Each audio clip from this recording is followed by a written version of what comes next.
All right, today we are talking about new construction. Talk about some of the pros and cons, talk about whether or not it's the right decision for you. Here we go.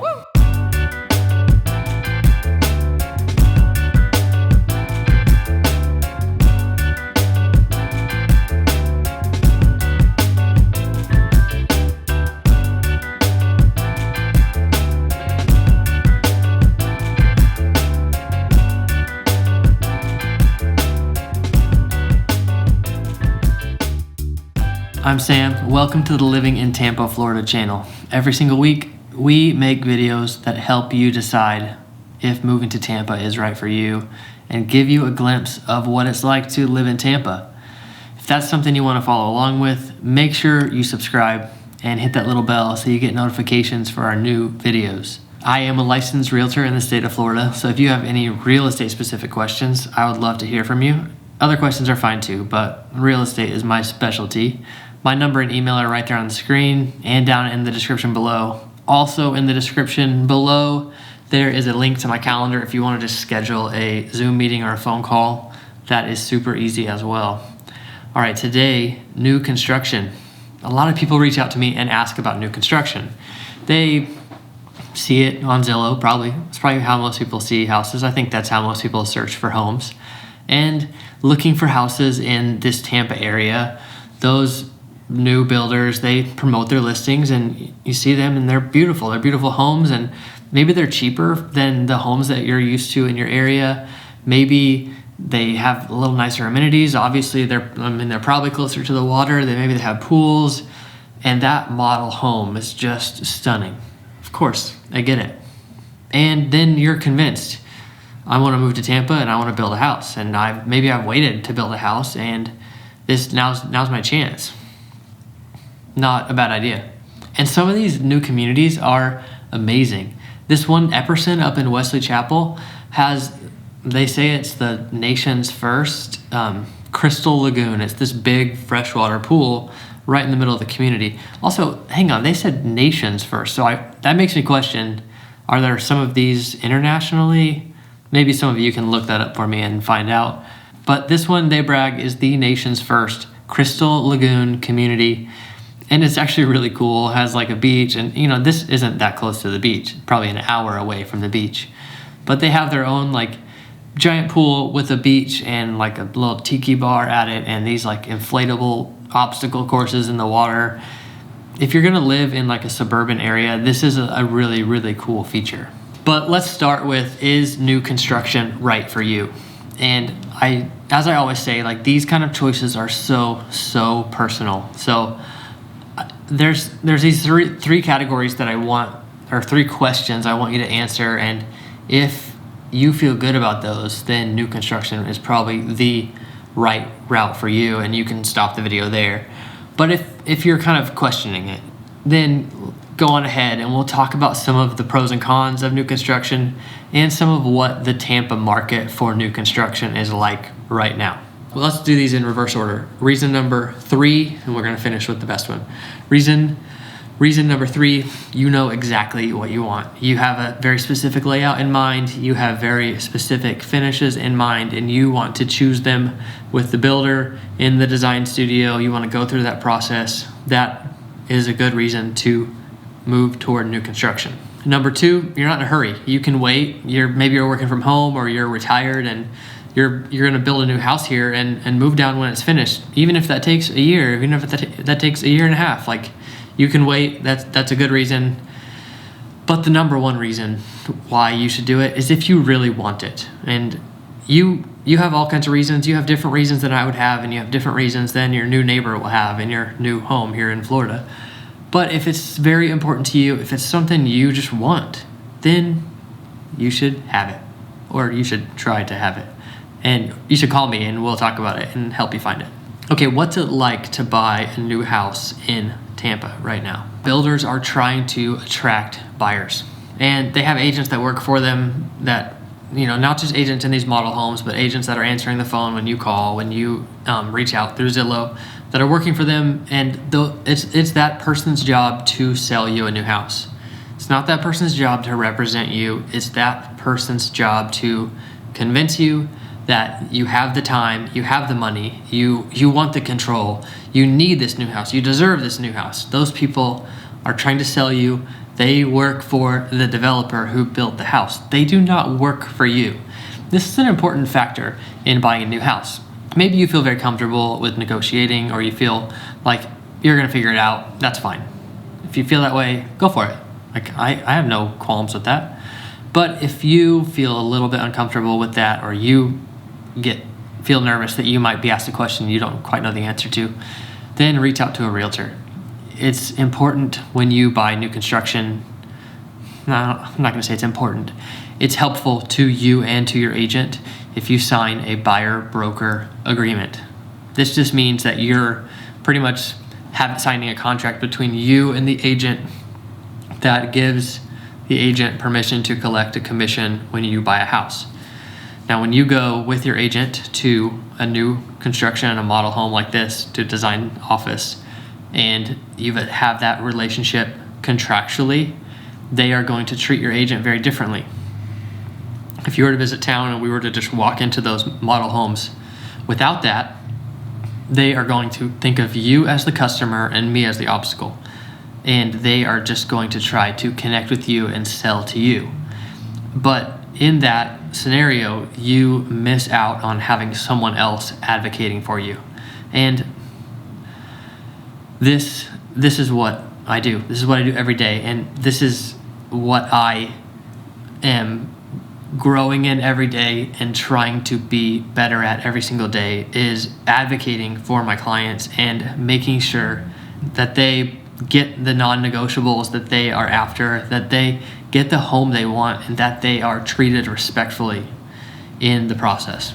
So a lot of these builders currently have like freezes on selling new homes because maybe they built out 50 homes in a community and they already sold all of them before they built them, and then they decided, oh, we'll go build some more and let's sell the lots first. They do it in all different kinds of orders depending on what builder, what developer, those kind of things. And right now there is more demand than supply for homes in the Tampa area.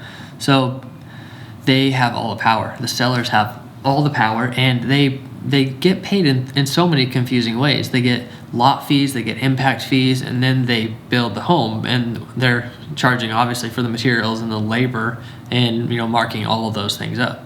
So in times when the market isn't quite as aggressive, you might not have to compete so much for a new home, but right now they're letting people compete for lots. So what that means is, if you're willing to pay more for the lot before the house is even built, then you might have a better chance. But if you're not, and you weren't even thinking it was going to be a competitive kind of situation, that could be kind of discouraging to go into a situation like that. In a lot of these communities, they have waiting lists, and you can put down a deposit and sign up for the waiting list, and then they'll let you know in like 6 months if you have a spot. And that's very common, and it's very common to not get a spot in those neighborhoods, and they kind of try to move you on to another community and still keep you as a customer. And it's not that hard to get that deposit back, so don't feel like you're going to get like trapped in that kind of way. If you're willing to walk away, it's not too hard to walk away from that kind of a situation. Also, these builders are always going to prioritize the homes that make them the most money. So the higher priced homes with the nicer finishes, with maybe a view of the water or with the pool or things like that, like those kind of homes are going to get prioritized within the community because the developer and the builders are businesses and they're trying to make money. So they're going to look at the big dollar signs first, and they are going to capture those. And maybe you are the big dollar sign, in which case that could be to your advantage. But if you're a normal sized dollar sign, you might not feel like you're the priority to the builder. So yeah, there is an issue with supply and demand. When supply is lower, demand tends to go higher naturally, and that causes prices to go up. But on top of that, lumber prices are up this year, 2020, 2021, based on shortages in all kinds of ways, for all kinds of reasons related to the pandemic and not.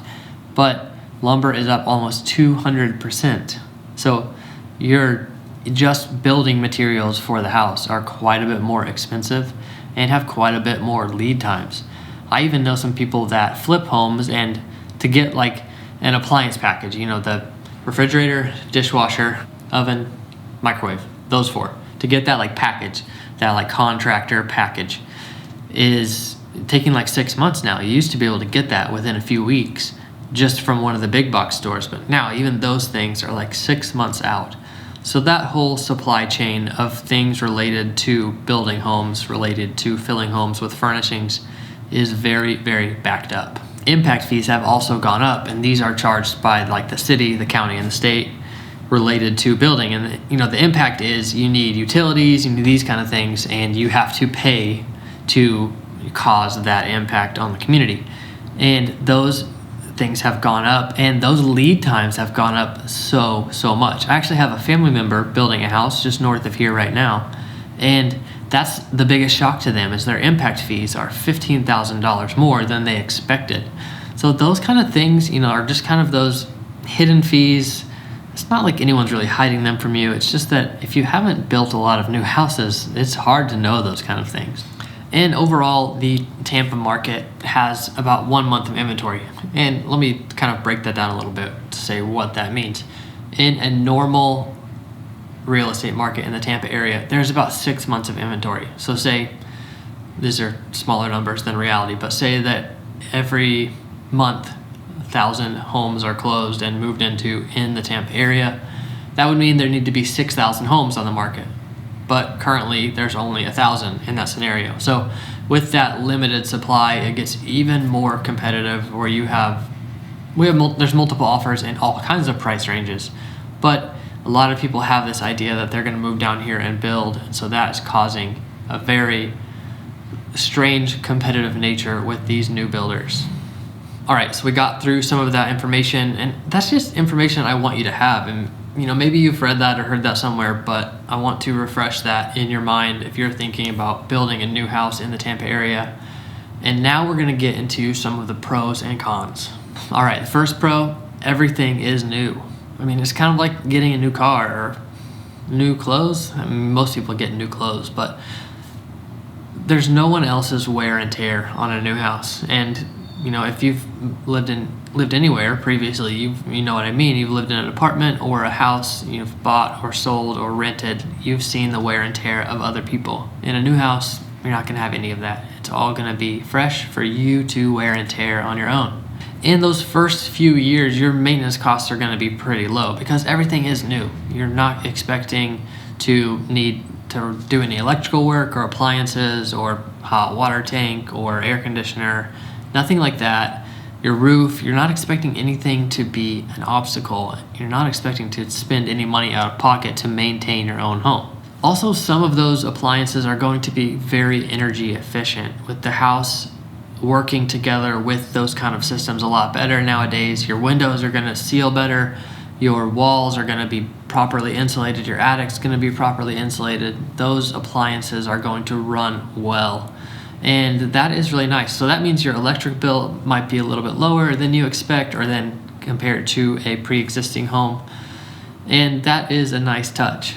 And the last pro here is that you get to kind of pick some things that you want, some interior and exterior customization. So you've already picked the layout and the community that you like, and then you get to choose even more. You get to pick maybe some finishings. You might get to pick some flooring, depending on like what level of home you're buying, even depending on whether you're buying a pre-existing, like an inventory home. Those also exist as brand new homes, inventory homes.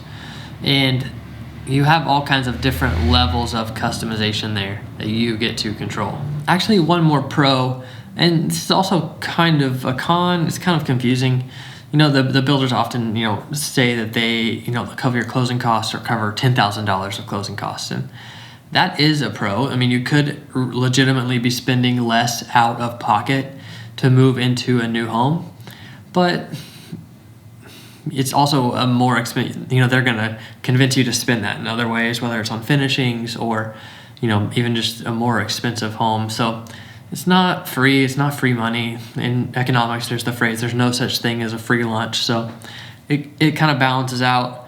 But if you really want that new home and that's kind of a bonus to you, if that feels like that kind of pushed you over the edge, is that your closing costs are going to be $10,000 lower, then it's a great option. All right, my list of cons is a little bit longer, but I'm gonna go through them pretty fast. All right, right off the bat, you can't move in right away. It's not like you are just buying the house and moving in 30 days or in 45 days. And that also kind of adds another con, which kind of makes it logistics heavy. If you're moving from out of state, if you're moving from out of town, building a house and timing everything related to maybe selling another house, moving your job, moving your kids, moving schools, all those kind of things gets a little more complicated when you're buying a new house. Next is there are construction delays, and if you didn't also lock in prices, they can sometimes raise prices on certain things as you go on through the process. Usually you're going to lock in those prices earlier in the process, so that's not a factor, but that is something you have to keep in mind. And that brings up some other things,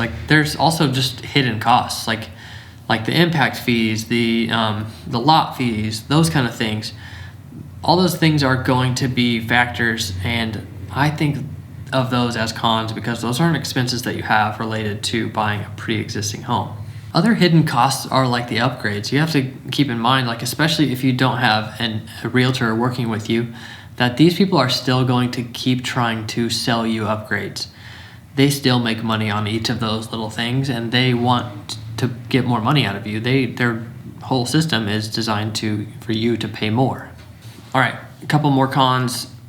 Immature landscaping. I was actually just talking to a client that's moving out here in a few months, and they would love to have a new house, but the biggest factor for them was immature versus mature landscaping. They want to be in a neighborhood with mature landscaping, and you're not going to get that in a new construction community. Of course, they're going to do nice landscaping, but it still is going to feel pretty new and sparse. And these people also didn't want new construction because of lot sizes. These lot sizes in new construction areas are often pretty small because they're maximizing the whole community to get a specific number of houses in. And, the builder makes more money if they can build one more house in there. So they're often making compromises for those kind of things. And not every community is like that. There's plenty of communities that have big lots, but you are going to pay a premium for those kind of homes. Commuting is another factor. So if a lot of these new communities are further away from town because that's where the land is. So if you're working in downtown Tampa and you want to live in a new construction home, then you are likely heading up north toward Wesley Chapel, or you're heading southeast toward Riverview. And that is a longer commute than other areas that are right around Tampa. All right, the final con here is regulations like HOAs. These HOAs in these new construction communities can be pretty strict, and maybe you want that, and that's okay too. Maybe you don't want to see anybody's boat, but not everybody wants to be told what to do all the time, or asked to pick up every little thing in front of their house. And you're also paying for those HOAs, and often paying for CDDs, community development district taxes. And so that's just additional costs and regulation related to your new construction home that you're not going to have quite as much with pre-existing. Now, a lot of pre-existing homes have HOAs and CDDs. That is still a factor, but those expenses are both usually quite a bit higher for brand new construction. All right, a couple tips if you do want to buy new construction. Number one is use a realtor. It doesn't have to be me. Sure, it can be me, that's fine. But when you do have a realtor helping you, your negotiating power just goes through the roof. Not because necessarily a realtor is like a gift from God, but you suddenly have more people advocating for you. It's you and your spouse, and probably your mom and dad and your siblings, that whole side of you. But also this real estate professional in the area advocating for you is a big advantage. Another tip is to talk to other lenders. So, the builder often gives you that closing cost rebate if you go through their lender. But sometimes other lenders can actually save you more money over the life of the loan. And it's really worth running those numbers, and it doesn't cost anything to get pre-approved, and it's not going to hurt your credit. You really have 90 days to apply with as many banks as you want for a mortgage, and it's not going to hurt your credit. Another tip is to really decide the things that are non-negotiable to you. Whether it's color or finish, or even just direction that the front of your house is changing. Those non-negotiables are very personal to you, And make sure you are clear on them. You and your spouse or you and your family are very clear on those so that you can fight for yourself on those specific non-negotiables. Another one is to be patient. This process is going to take longer than if you were to buy a pre-existing home, but you're probably not going through the process unless you really want to. And that is great, and I'm excited for you to pursue what you want, but make sure you are patient in the process because it can be kind of annoying when it's dragging on and when you feel like they are just toying with you. And my final tip is to do your research. Understanding those base costs, those lot fees, those impact fees, the HOA, the CDD, whether or not to use a realtor, how the closing cost credits work, all those kind of factors are very important. And the more equipped you and your realtor are in those kind of things, the better luck you're going to have. And the more you're going to feel like you got the deal you want. Because I would hate for you to move into this new home that you love, but just always kind of feel like you overpaid for it or you kind of got raked over the coals. Like that's really not the experience that I want anyone to have. So make sure you're doing your research so you can advocate for yourself when you need to. I really hope you found this information useful. If you have any questions, please comment down below. If you want any help specifically with your situation, with your timeline, please do not hesitate to reach out. Phone number and email and calendar link are in the description below. And if you want to follow along with our channel, please don't forget to subscribe and hit the little bell so you get notifications for each video. Thanks for coming by.